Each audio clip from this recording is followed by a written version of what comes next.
Welcome to the Luke Coutinho Show, where we can learn to reimagine our lifestyle. Dr. Natwar, what a pleasure to have you again on our show. Welcome to Reimagine Your Lifestyle. It's such a pleasure and honor to have you. You've been helping us lead the medical system at our own organization for years. You've changed the lives of so many of our patients. We've had the honor of working with you on very, very complicated cases of cancer as well over the past. And the last video that we did together, people loved it. We had so many inquiries about, and fascination about the work that you do. So I would love for you to start off today. The theme of our podcast is very simple: reimagine your lifestyle. In a world where there's so much of content, so many opinions, and you have Instagram and social media telling people how to eat, how to take medicine, and what to do, people are just more confused. And that's why we have a show where we bring in experts like you, where we empower people to think. Does this suit me? Should I do this? Hey, this sounds like a great idea. Let me add it to my life and see if I can enhance my health, my relationships, and everything else. So thank you for being on our show today, Dr. Natwar. I would love to start off with you taking us through your journey. You're a medical doctor, a pediatrician. I met you years ago at Heartfulness when you were integrating, or you had actually already integrated meditation and heartfulness into your life. And then today, you don't just speak about medicine, you speak about past life regression. I've seen the impact of your work on some of our very complicated cancer cases and some of our children as well. So I would love for you to start off with your journey from medicine, where you still practice it today, to past life regression, to meditation, to heartfulness. Over to you, doctor. Thank you, Luke. Thank you very much for having me on this podcast. And we had a lovely podcast earlier. The feedback was amazing from my clients also. So, Luke, my journey started as, of course, doing MBBS and doing pediatrics.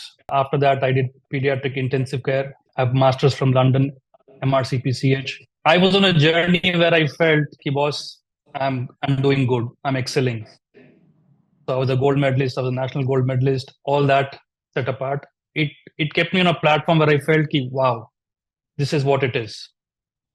But then there was always in the background a sense of inquiry, a sense of curiosity, because it did not give me all the answers.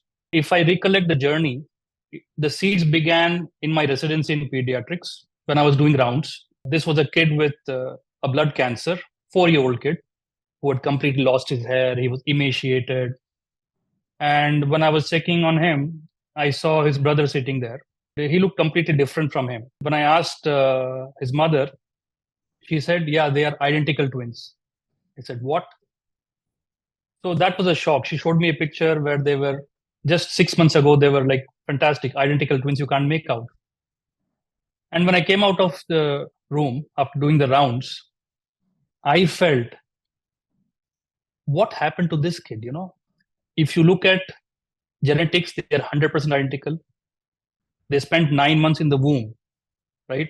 In the same environment. If you look about epigenetics, they wear almost similar clothes all the time. They eat same food in the same environment, same kind of emotional environment in the family. Then what is the difference between them? Why did this kid suffer from cancer while the other kid is fine? Then the difference is the soul. They are two different souls. And then, of course, as kids, when we grew up, we had this concept of karma, right? Of course, the soul has different sets of karma, and that's why they suffer. So I said, fine. But then the concept of past life, which I didn't believe in the sense that you can access it. So first shock was, you can access your past life. The second shock was, when you can access it, you can heal a problem. That was another big shock. So I said, there is something which I need to explore. And with curiosity, the journey began. It deepened from belief. Yeah, when you start believing after certain incidents happen, when you see the improvements, when you see the clients getting better, and then to a conviction where, yes, this definitely works. So this journey took a lot of time, almost a year, to convince myself that regression works, because I come from a scientific background where I need evidence for everything, right? So if there was no evidence, then I cannot trust it. But in my case, the evidence came in the form of the results that I started seeing in my clients. And if you would let me quote one example which proves that past lives do exist. So this was a client who reached out to me. He's a very eminent doctor from one of the best medical colleges in India. So a sad story that he lost his father to a chronic illness, again a cancer, where he was left completely shocked, acutely depressed, very sad, unable to perform his daily activities. And he says, Doc, I'm not able to perform. I'm broken. I need somebody to repair me. And I saw your book, I read your book, and I find there is something in me telling me that you can help me. I said, okay, we'll try our best. So what we do is, like regression, normally, just let me diverge a bit little here. See, regression means going back in time. Progression is moving ahead in time. So the connotation of regression is usually taken as past life regression. People should understand that regression means going back in time. And this going back in time may be in the childhood, or in the mother's womb, or in a past life. And sometimes all need to be done to achieve complete healing. So in this scenario, this doctor, when he lost his father, we connected to certain traumatic incidents that he went through while taking care of his father through this chronic illness. And when we release that emotions, that pent up trauma which he could not express out, connecting with his father's soul, helped him to a great extent.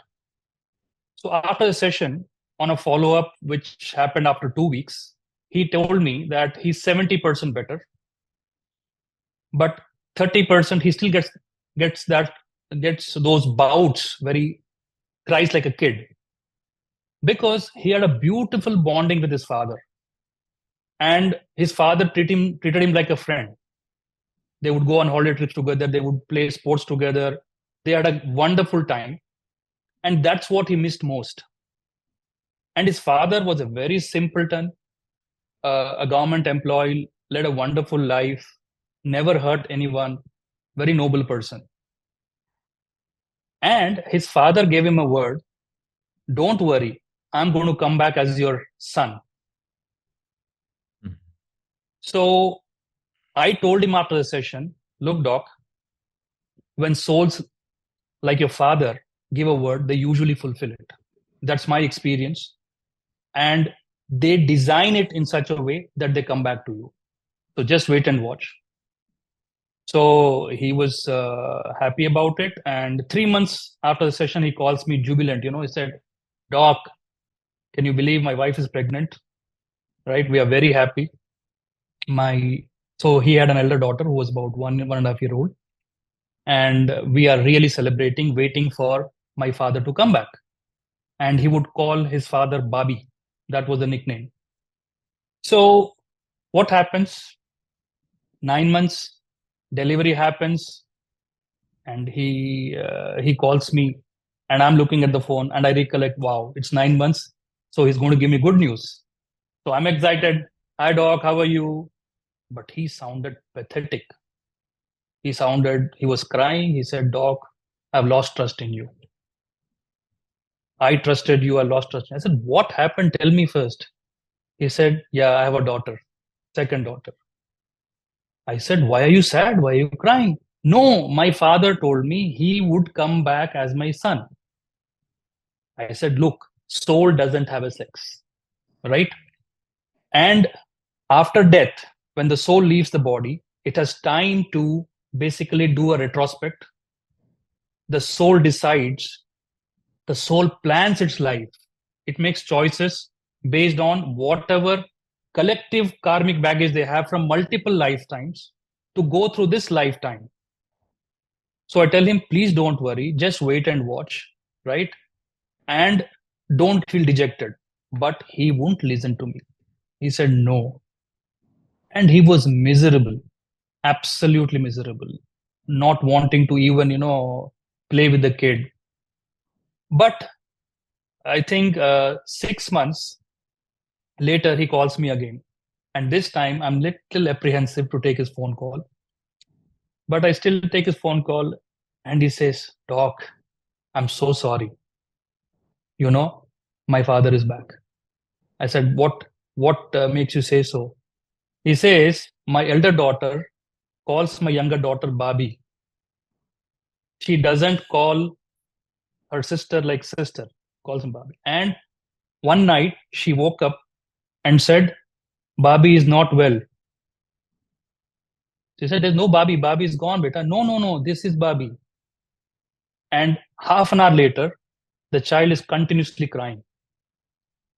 And multiple incidents came later. So the most fascinating was when this kid was 10-month old, she crawled to a rack. In India, we have steel racks with files stored in the government departments. They're open racks, they are files stored. So this girl crawls to that rack. She stands against the rack. She takes out a file from a rack, second rack from below. She pulls out a file and drops it and spreads it all over. The father is surprised. He says, "What is this?" So he starts collecting the papers one by one. And he comes across a paper, which is, a property document, which was an ancestral property. And when he reads it, he finds that he has a share in it. And that share would run in millions. And he basically got the property. So he said, "Doc, it's unbelievable. Why would this 10-month-old kid crawl all the way, take out one particular file, drop it, spread it, to bring it to my attention that this property, you have a share, get it?" And he said, "I'm so sorry, I didn't trust you, but this is amazing. I am 100% convinced. My whole family is convinced that Babi is back." And to his surprise, she would eat raw chili at 1 year without any pain. She was, very attracted to his toolbox, right? Because his father would eat raw chilies every day. He was fascinated by, mending things using the toolbox, right? And he was a trekker. He was an NCC cadet, and he would climb. So this girl, when she was about 15 months, she was missing. They were searching everywhere, and they found her sitting on top of an almirah. I don't know how she managed to go there. So all these things tell us, that there is a past life that exists, and especially coming from a doctor who is, well educated, a very renowned doctor from a renowned hospital. So this is one fascinating experience I recently had. I have many more, but this was most recent, so I thought of sharing it. Oh, thanks, doctor. So how are you integrating this into your practice? Because I know you're consulting with people medically as well as with people who need to go through this past life regression, who are stuck. You've done it with some of our cancer patients, you've done it with your own patients. How are you integrating this into your medical practice? And since you're from the medical fraternity, how are you working towards making other doctors also accept that there's a lot more just beyond the medicine? So I would love you to share about that, please. Yeah. So when it comes to acute conditions, when it comes to emergencies or surgeries or intensive care, there is nothing that can replace allopathic medicine, right? If I have a serious condition like anaphylaxis, I cannot say, no, I will take homeopathy or take Ayurvedic pill. No, you'll be gone. But when it comes to chronic conditions, right, allopathy definitely has a challenge because it does not go to the roots of the problem. So the question, why me, is not answered. They say this can be genetic, this can be this can be that, this is idiopathic, right? But we don't have an explanation. Mm-hmm. For example, if you take diseases like dengue, common illnesses, there are 10 kids who will respond to the same virus in different ways. right? Not the same way. That's why there are 4 grades of dengue. A same illness like migraine, no 2 migraine cases are identical because they have different triggers, they have different emotional sets, they have different, patterns, the intensity, the severity, all differs. Now, that tells us that every human being is unique because they have their unique set of karmas that they have to go through, the unique mindset that they have. And in my scenario, what I tend to do is when people approach me, right, for regression, I basically interview them for 5 to 10 minutes to understand what their problem is, right? And if this problem can be addressed with regression. For example, I also have clients, I've been having low backache for 1 month. And I said, okay, I want to do a regression session for this. I said, okay. But when I look at her, I find that she's slouching and sitting. Her shoulders are drooping. That means her energy levels are not good. And she's a software engineer working almost 10 to 12 hours on the desk. So I said, stand up, I examine her. It turns out to be simple lumbosacral strain. I said, you don't need regression for this. You have to take care of your physical fitness, your posture hygiene. Do this after 1 month, please come back. He was fine. Similarly, some clients come to me with problems. My kidneys have failed. I am on dialysis. I don't want to do dialysis. I don't want transplant. Please cure me. In this scenario, I tell them, look, kidney cells, they cannot be regenerated. Once dead, they are dead. Similarly, the brain cells. So liver has regenerative capacity, skin has, the intestine has, but when it comes to your kidneys, no. But having said this, we can help you in 2 ways. Number 1, to come to terms with your disease. Why am I suffering from this kidney failure? Why am I going through this suffering? Why do I have to go through this painful process every week, thrice a week, or go through a transplant? So the why can be answered. Plus, if the problem is progressive. So for example, some kidney problems are progressive. They get worse if you don't treat it. So in some cases, in my personal experience, we have helped clients to stop the progression of the disease or reduce the progression or delay the progression. So I am very frank with them as to what is possible with regression and what is not. Now, when it comes to problems like depression, right, bipolar disorders, or insomnias, wherein they come to me with medications, antipsychotic, depressants, sleeping pills. What I tend to do is, I tend to find the root cause of their problem. Okay, you are not able to sleep. For the last 4 years, I've not been able to sleep well. So when we regress them, we find the root cause. Okay, at 2 a.m., one fine morning, you were deeply asleep and you got a call, you did not pick up. And at 6 a.m. when you wake up, you see the missed call. There were 15 missed calls from your brother. And your father died. And he's cursing himself in that guilt. I slept deep. And when I sleep deep, terrible things happen. I will never sleep deep again.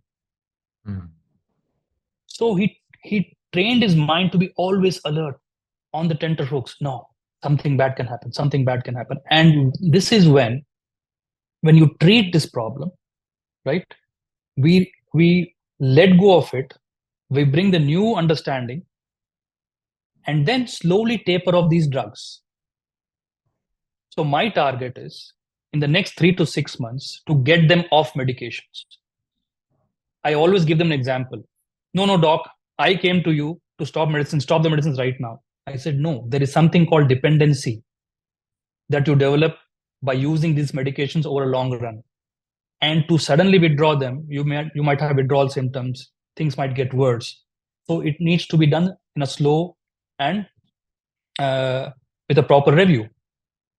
So I give them an example. Suppose you want to cross river. When you cross a river, you need a boat, right? So use the boat, you cross the river. But after crossing the river, do you carry the boat with you? No, doc, what are you saying? Why would I carry the boat?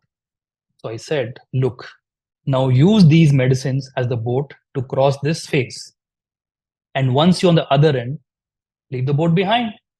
As simple as that. So that's how I try to integrate, my allopathic science with regression. And it actually gives me an upper hand when it comes to, solving problems. So if you give me 2 minutes, I can actually give you a very interesting example as to how my medical background actually helps me to, unravel certain mysteries. So I have this woman who is 35-year-old. She comes to me with severe itching and rash in the palms, both the palms, just this part, and similar kind of skin problem below the knees. And she says, last 6 weeks, I've been terribly suffering. I scratch until it bleeds. I've been taking oral medications. I've been taking steroids. Not much help. Please help me out. Okay, so I examined the skin. There was violaceous patches, and there were abrasions. Bleeding was there. So I said, okay. So, and she also mentioned that last 6 months she's been suffering from recurrent illness, and she felt very tired, and because of which she was not able to perform well at office. And even at office, she was finding trouble, itching and tiredness, people criticizing her. And okay. So when we move back in time, so in the trance, when we take her to the roots of this skin problem, she finds herself as a 15-year-old girl working in a farm, a daily wage worker. So the background is that she's from a very poor background. She has 4 younger siblings. Both parents are daily wage laborers or farm workers. So she would work as a daily wage laborer in a farm. And one fine day, around noontime, while she was working, she's attracted by some flowers.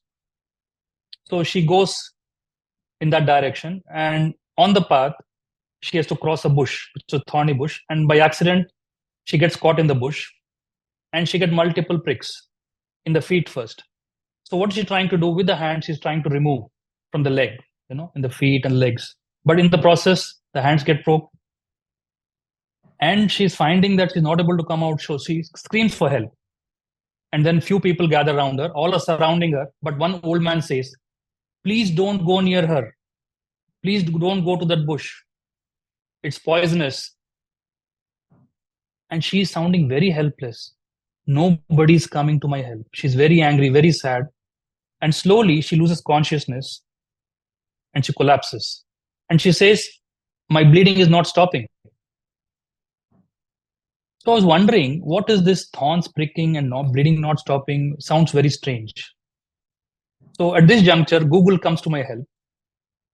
So as a medical person, I know there are certain chemicals that can cause, blood not to clot. So this is called coumarins. We also use dicumarol as a medicine to stop blood clots forming in the body in some individuals who have tendency to form clots. So I Google coumarin, poison, plants, and then to my surprise, I find that there's a plant, which is a thorny plant, that contains this compound called coumarin. And this gets converted into active compound only when it has a parasitic fungus sitting on it. And this dicumarol, through thorns, when it pokes, it can cause bleeding. And that was like, wow. So I didn't tell her all this. So she was going through session. I said, okay, we heal that part. We say, okay, now let's connect to what triggered this skin problem in the current life, because that is the most solid basis that you need to establish, right? Once you see a past life, it's very, very important to connect it with the current life trigger and the pattern that's ruling and ruining your life. So 2 months ago, while she was sitting on her desk, she's working, she's very tired, and these colleagues stand around her while she's feeling very tired. They said, look, you're not doing this, you're not doing that, you've been useless. So everybody's throwing comments, and she's feeling like they're They are my colleagues. They're supposed to help me. They're standing around me, not helping me, and poking me with their comments, with their criticism, poking me. So look at this metaphor. So this metaphor, my own colleagues, instead of helping me, are poking me with their comments. From a memory, from a past life, where she's standing alone, helpless, needing help, surrounded by people not helping her, but rather criticizing, why did you go there? You should not have gone there.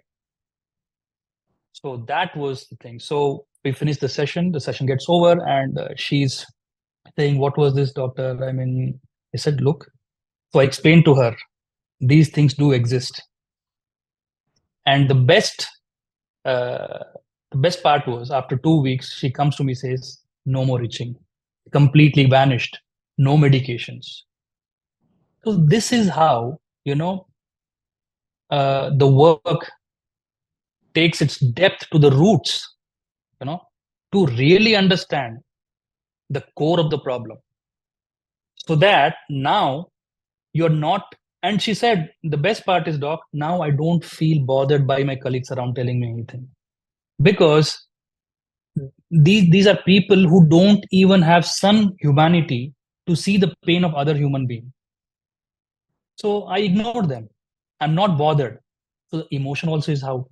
The wisdom is dawned, right? The mindset has changed. The new neural pathway is taking over. So this is how it brings, a whole change. Wow. No, thanks for explaining that, doctor. It kind of brings me to a point where it's not uncommon for me to, chat with my ER positive breast cancer patients who are 65, 68, 70.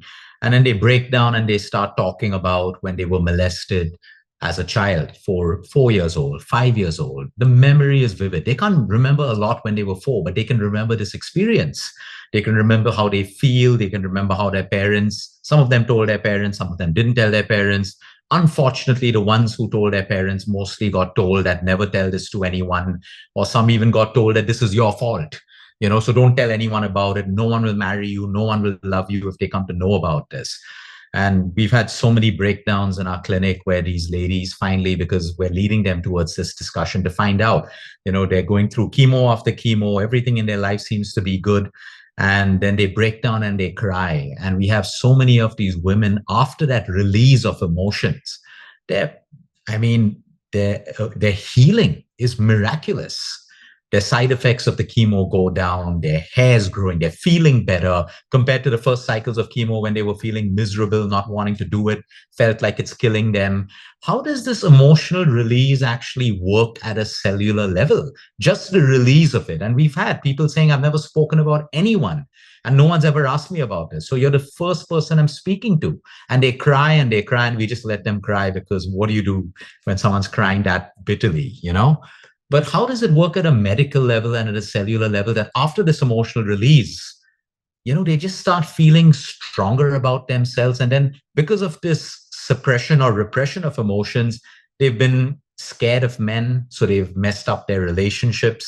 They've messed up their marriages. They've been scared of intimacy. They've always been trying to protect their daughters, overprotective, that don't trust every man. Every man wants only sex. And, it just builds up that whole chain of, trauma and suffering. I would love for you to explain your views on this, please. So, Luke, you've been doing amazing work because, as you mentioned, once you understand your problem, you start embracing it, you start accepting it. When acceptance comes, it's oral acceptance. So I had clients who were going through chemotherapy, who felt dejected, who didn't want to go to hospital, who didn't like even injection.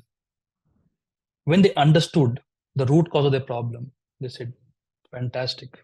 This is my second chance. God is sending me help. I will take whatever help comes. They embrace it. They take the medicine with joy now. They don't curse it. Oh, this damn medicine. It gives me all the side effects. Believe me, Luke, I have seen in 99% of people, when I tell them, change the attitude when you take the medicine. Just hold the bottle of medicine or the strip of the medicine. Just connect with it and say, You are here to help me. Thank you for helping me. Have that gratitude and then take the pill. Believe me, the side effects reduce dramatically. So this is fascinating work that you're doing. Now, let me decode this at a very basic level. So I would like to start it with a scenario, an example. Suppose I'm working for a hospital for 20 years. I've been very, very dedicated. I've been very loyal. And I put my life into it.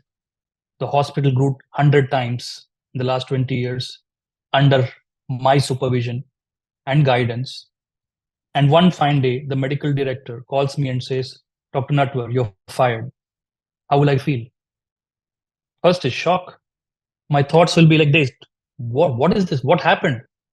And he says, no questions asked, please step out. So your thoughts are disturbed. What emotions come up? First, I'll be angry, confused, sad. And when I'm sad, what happens to my energy levels? They go down. And then when I go home, I'm brooding, I'm having a severe headache. All night I don't sleep. The next morning, the medical director knocks at my door. I open the door. What will be my response to when I see him? I said, why the hell are you here? But he just hugs me and says, I'm so sorry. I made a huge mistake. I made a huge blunder.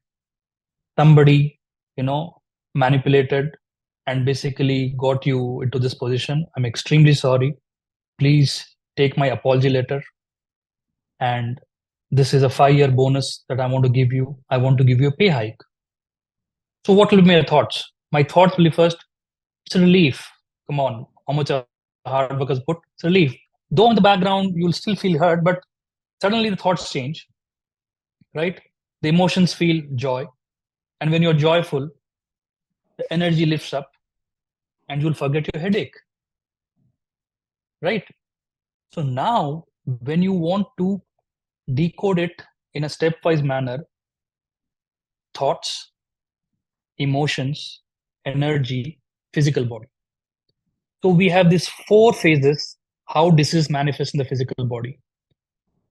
So what do we do in allopathy science? We address the physical body, wherein if you have pain, kill the pain. You're depressed, antidepressant. No, but why is it happening? We don't address. Second body, the astral body or the energy body.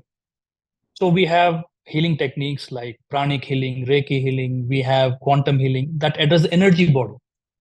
We heal the energy body. You feel good, right? The physical body changes.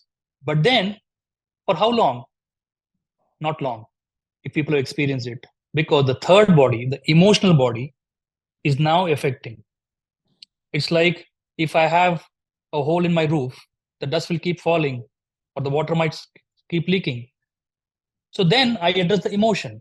So that's what, when you talk to people, psychologists, they vent out emotions. It helps them that somebody understands me, right?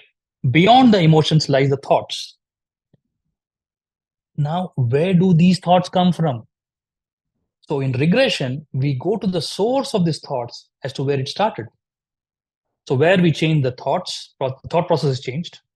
You have clarity, you have wisdom, and that helps you to apply the will. The emotions are released during the session with the help of catharsis. The energy shift happens, and you can see it in every client I do. Energy shift is a must. It definitely happens immediately after session or within a week. The physical body starts healing. So physical body, poor body, it just takes the brunt of all these 3 things happening, right? It's just a vessel to manifest. So that's why if you read my book, I have coined a term called psychocytopathology as to how the psyche is the thought, the process, the emotion, the feeling, affects the energy and then starts affecting the physical tissue, the cell, and causes pathology in it. So there's a new term, psychocytopathology, as to how diseases that happen in the physical body can be linked to your thought process. No, absolutely, because we see this all the time. We have now patients coming into us, Dr. Natwar, and saying, I know why I have my cancer. It's because I've always been so scared. I wake up every morning saying, I don't want to get this cancer. I don't want this cancer. hate cancer. I don't want to get it. And we see all these, and they come in and they say, I know why I got my cancer. And I say, okay, tell me why. Because it's always good to listen to what they have in their mind and what they have in their heart. And a lot of them believe they've just manifested it because they've kind of rehearsed those thoughts of what they don't want. They've built up fears.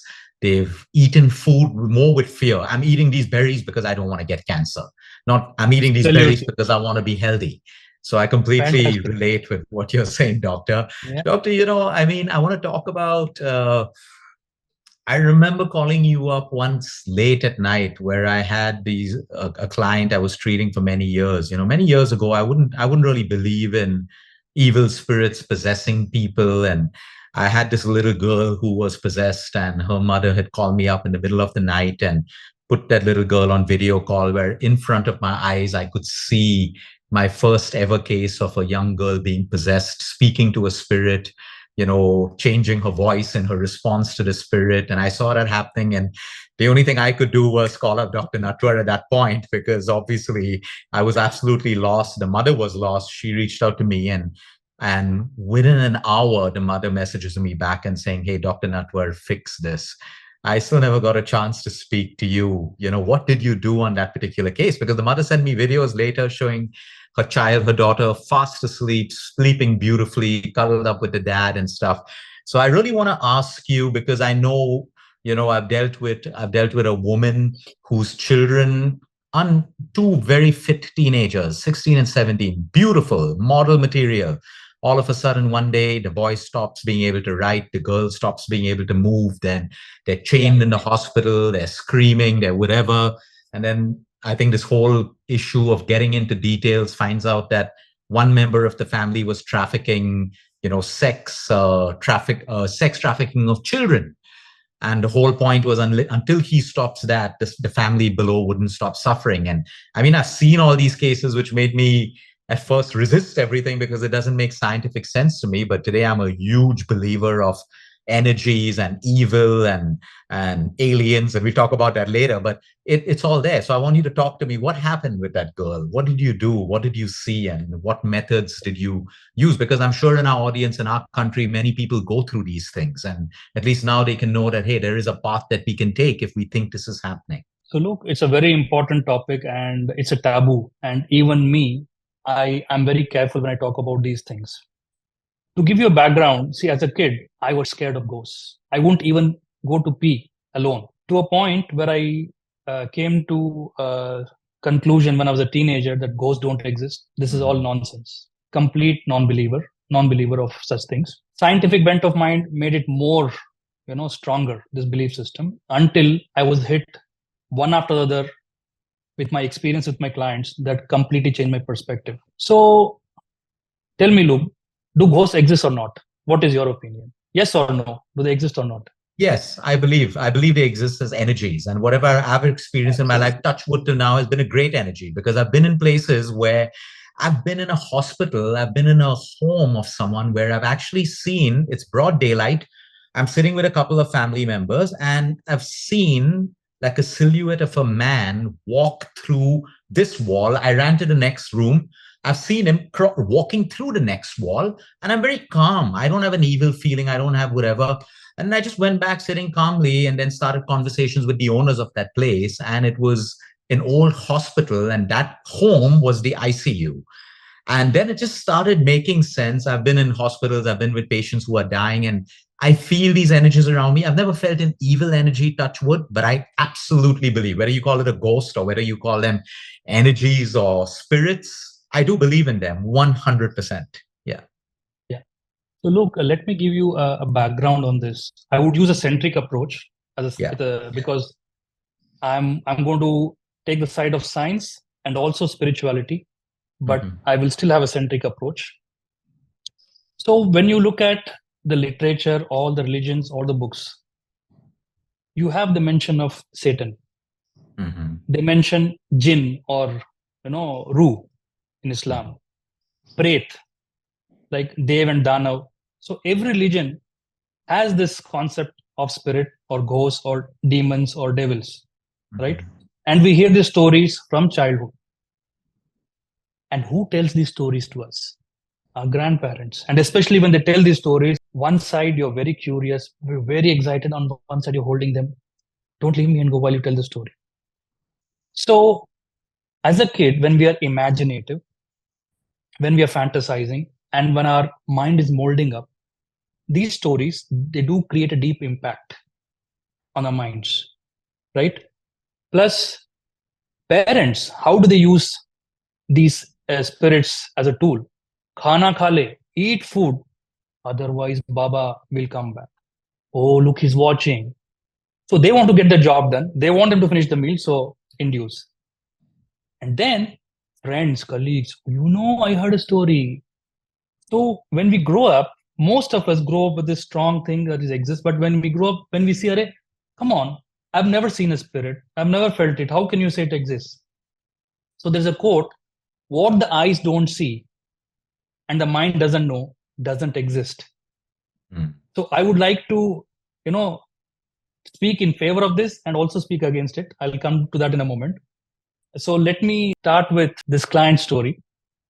So she's a 30-year-old teacher, school teacher, happy, but she gets panic attacks where she feels something is around her, something is watching her, something is disturbing her. And this has been happening for over a decade. And she says, now it's getting worse. I cannot deal with it anymore. So when I ask her, she says, yeah, I feel, sometimes the hands crawling in my hair.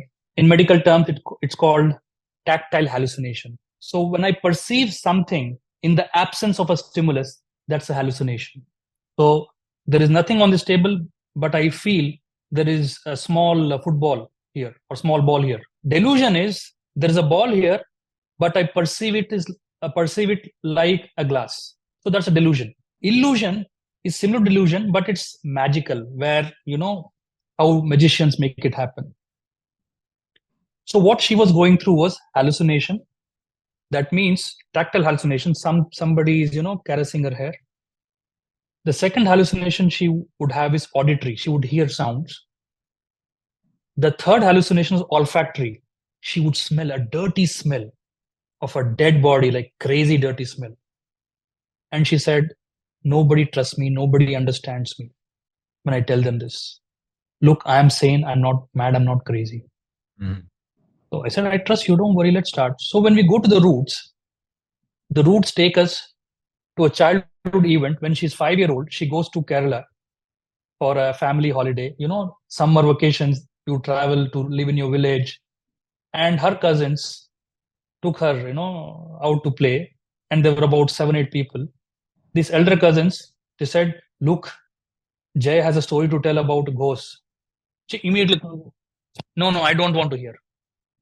But one brother from this side, other from this side, pulls the hands, listen to it.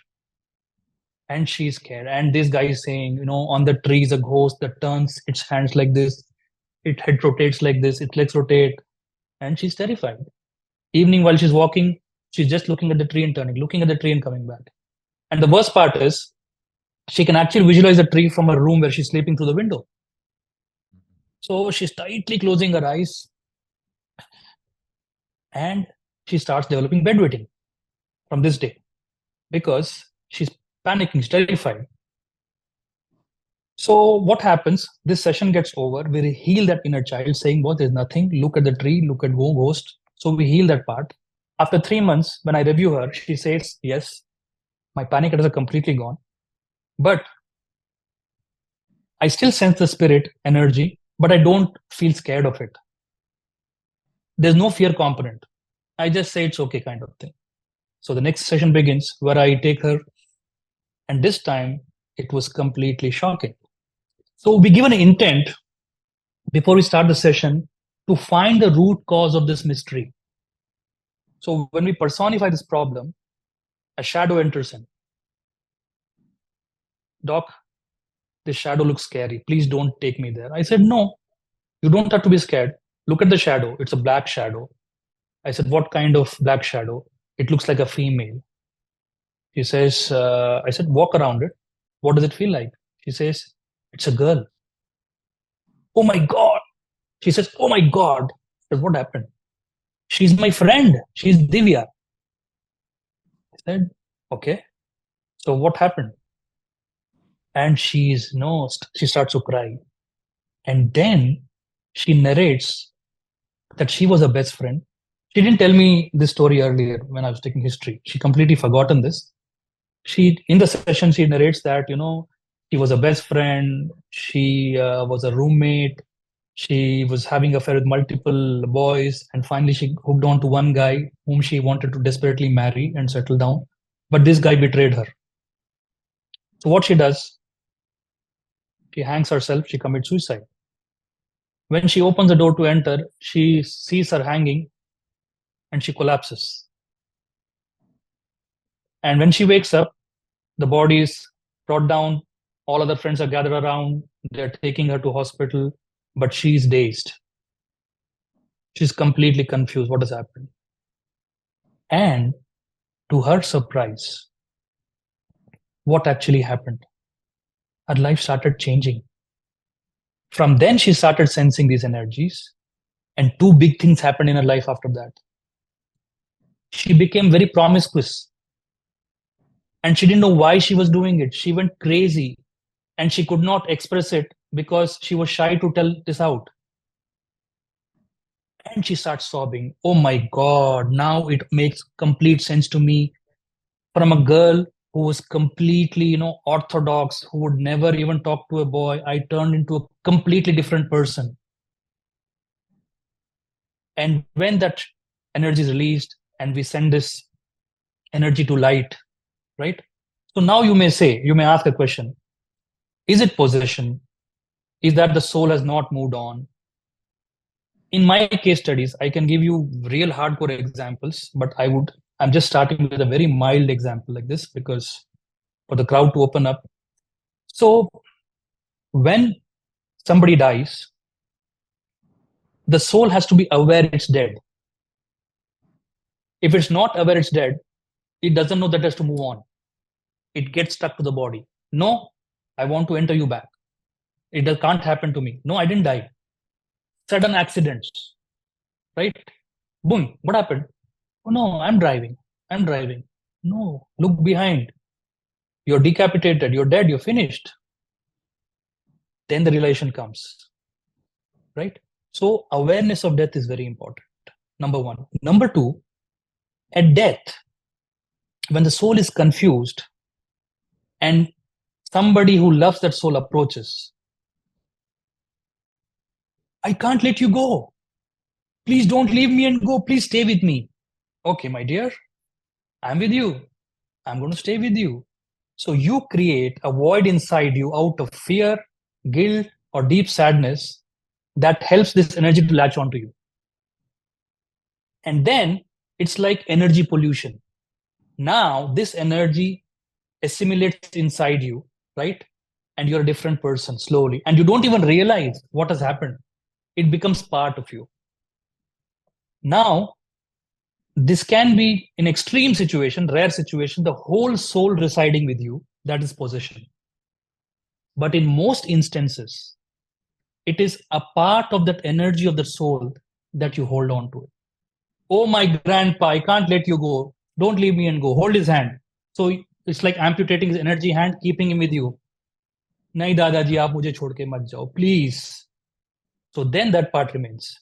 So how I have understood this, because I had dealt with the whole family who had lost a family member, right, in a very bad manner. So I had to deal with every individual and found every individual was attaching this energy. Now soul is one. You can't have four souls attaching all the four of them. So all the four family members were harboring this energy, not letting it go. So, and the soul has actually taken birth, to be frank with you, because when we explored, it was it was 3 years later, that soul had come back into that family, in a distant family where they know. So when you talk about possession, one person dying, affecting all the four family members, all four members having the energy attachments. And this soul has gone to light and taken a rebirth and it's living. Now, what does it tell you? This is called energy contamination or energy amputation or energy transplant. And this energy is negative energy transplant, I would call. Right? And to what extent you take this negativity is how the manifestations show up in the client. Right?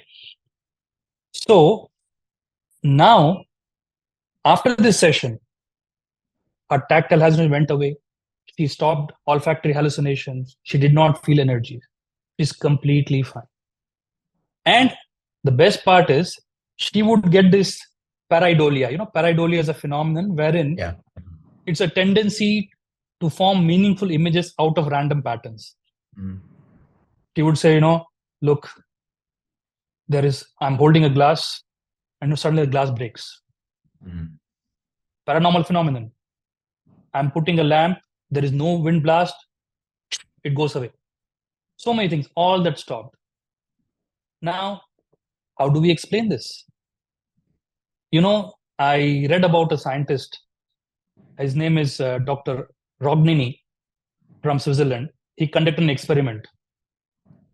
So he invited a dozen of, spirit healers. And he interviewed them. And he did an MRI on all those 12 people. And he found that all of them on MRI scan had defects in areas involving spatial orientation, movement, and perception. So he said it's a defect, right? And that's why they're perceiving, oh, I can sense your grandma sitting there. She's talking to me, blah, blah, okay? And the better experiment that he did was really fantastic. What he did, he created a prosthetic robotic arm and a receptor unit where when you draw something on it, the robotic arm draws on your back. So you write A, it would write A on your back. So this was instantaneous, no gap. Then what he did, he created a gap of 1 second between writing and the prosthetic arm writing on your back. And he did this experiment on normal individuals. And he found that when this gap is there, when this lag is there, it feels creepy. No, please remove my blindfold. I cannot. Somebody's in the room. Somebody's there. Somebody creepy is there. That was their response. So when there is a small lag between reception, perception, and processing, it can really create fear. So if you look at the scientific basis, what he explains, versus when you try to explain the phenomenon like poltergeist, Enfield poltergeist is one of the most famous examples in the history where, things are moving around, you cannot explain. But actually, what do magicians do? They're doing a poltergeist, right? But this Enfield poltergeist, people could not explain, right? They tried multiple ways, but could not. So looking at the scientific part, looking at the spiritual part, I can argue saying these 12 people who have this defect in the brain are special, are gifted, that they can use this to channel. I can say that they're special people, and all of them on MRI had a problem, right? And on other hand, I can say, yes, it's a defect they perceive. And, probability, the law of probability, when you're 50% right, that's good enough. See, either head or tail. If I'm starting to tell certain things, I may say yes, no, yes, no, yes, no. The probability that 50% times I'm right. So some clients, wow, they completely get convinced because sometimes you got 80% right. Oh, he is a channeler. Wow, he's amazing. He goes and tells others and others and others. Word of mouth spreads and they can become famous. But believe me, I have met clairvoyants, I have met healers who can actually look at a photograph and tell everything about your past and what's happening in your present. So, and I cannot deny, I have tested them face to face. So I'm not saying all healers are crooks. I'm not saying all healers are genuine, right? So you need to have a centric approach, a scientific approach, and keep your mind open, right? So that is what I would tell people, the audience who are listening to this, that yes, be sane, be centric, apply both ways, and listen to your heart. Right? Now, coming to the client which you referred. So she was going through a very bad phase. She would get epilepsy attacks, fits, suddenly getting fits. And she was suffering for almost a year. She was on 3 anti-epileptic drugs. She underwent multiple scans, multiple EEGs. The parents were doctor shopping all over the country. So starting from east, west, north, south, that's when they came. And while I was interviewing her, and the way they described the fits, it didn't look like true seizures. They were pseudo seizures. So something it tells, no, something is weird about this girl. So I said, look, let me do a session with her. Let me find out. When we regress her back in time, she moves in time 4 years ago. So she was about 11 when she came to me, and she moves in time when she was 7-year-old. She found that the parents were always fighting, quarreling, making noise. So she started to sleep with a servant in her room rather than sleeping with them. So one fine night, this servant, she wakes up and she starts behaving weirdly. During the session, she explains me like this, eyes going up, moving the head and blah, blah. And she screams. It's 2 o'clock at night, and suddenly parents come running to the room and they look at her, and she says so many things, and these parents are holding their hands. Oh, Mata, please forgive us. We're sorry. And this girl is sitting and watching there. My parents, they're such arrogant, they don't listen to me. And this servant maid is making them listen. What is she doing? Oh, she's making these movements and she can make them bow down. So the conclusion is, this is what it is. Decide, why not try it out to get things done? Wow. Coping mechanisms, she develops. Seizures, right? And the parents are giving her time. The most important thing she wanted from parents was, give me attention. I feel unloved. Please love me. Don't waste your time fighting all the time. And she was thoroughly enjoying it. When we explore deeper, so I do something called aura exploration, where to just check if her energy is clear. And we found a shadow. And what shadow is it? It is the energy shadow of the servant maid. She's not dead. She's alive. Her energy. So not only dead people can transfer energies, living people transfer energy all the time.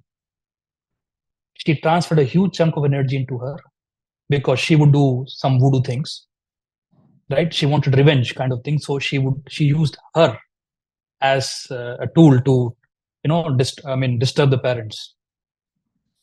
So we sorted that energy out. We released that part of it. We made the child understand clearly, boss, look, you are now 11-year-old. What happened at 7 years was ignorance, was coping mechanism, but now you're at 11. Do your parents love you? Yes. Do they care about you? Yes. Last 1 year, they've been traveling all around the country to help you? Yes. So can you let go of the feeling that was implanted by your servant maid into you? Yes. Over. Wow. That's it. All medicine stopped.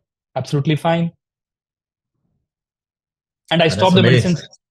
Yeah. Then and there, I said, I'm 100% confident, stop the medicines. Wow, fascinating. Yeah. Doctor, we need a lot more time to go into details, but I do know we've spoken about the impact of obesity as well, different diseases, and how when we look beyond just medicine and diets and exercise, there is a connection. And of course, we see it every single day. We see clients who are obese, working out, eating well, some of them even growing their own foods in their own farms, but yet put on weight, lose it, put on weight, lose it. And then you see them having this one common emotion of insecurity that, kind of ties in right from the time they were a child or their parents, or probably even past life, like you're saying. So I would love to do a session with you on that. But before we leave, doctor, in today's world, as a doctor, you're seeing people getting sicker. At the same time, on the other side, we have advancements in medical technology. We have advancements in nutrition, so much of information.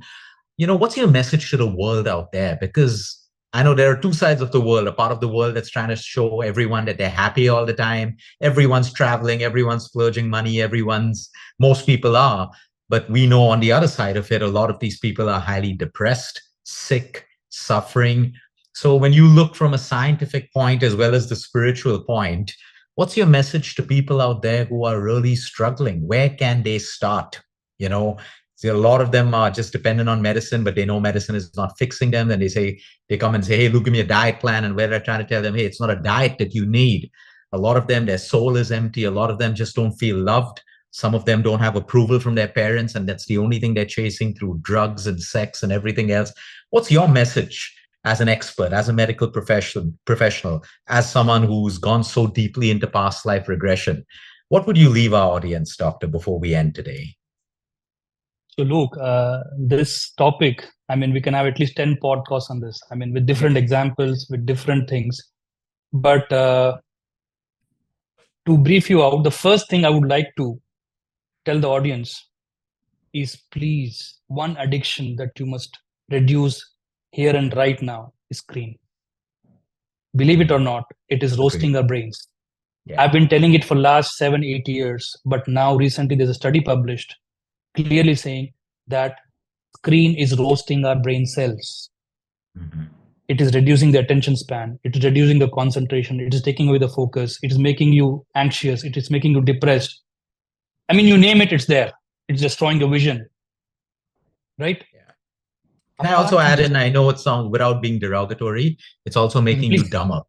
It's making people dumber, because we see that every day. Smart people who are now asking, there's no such thing as a dumb question, but there are some dumb questions or dumb judgments. And I see these trends of people overusing screen time. So I just wanted to throw that in. Please go ahead, doctor. Yeah, big time, Luke. I'm telling you, there is no cure for it. You can treat nicotine, you can treat alcohol, you have multiple things. But this damn thing, it's like the thief you don't see coming. It's there with you. He's stealing everything.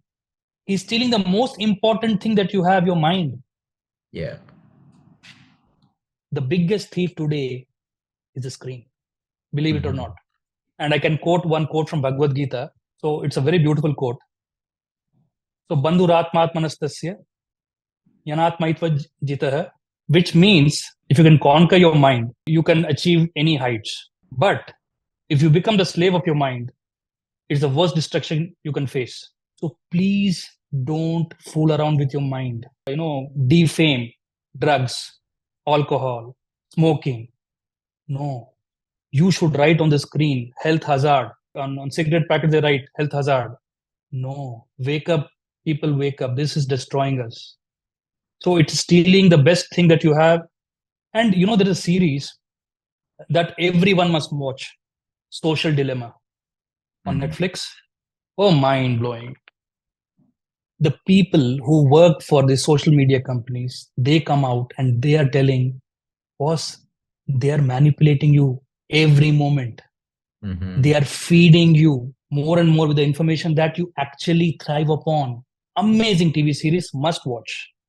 And that is so after watching that, believe it or not, I also was into screen addiction in the sense, just keep this thing. And after that, I said, no way. I'm not letting it happen to me. And I've seen dramatic change in myself. Right? So one thing we all should work upon is screen, any kind of screen, TV, your iPad, your phone, whatever it is. And that's why I began to become active on social media, posting and all that. After seeing that, I said, no more social media. Because it feeds on that void that you have. 1 like, 2 likes, 100 likes, and keep looking at it. My God, it's crazy. And the second important thing I would like to tell the audience is slow down. Yeah. Slow down. Most important thing. And the recent publication in Lancet, I'm sure you're aware, 50% of Indian population is unfit. 50%. So please work on your physical activity. And I would suggest all the audience to read your book, Small Wins. Amazing book. Start small, make it big, but at least start. Thank you. Yeah.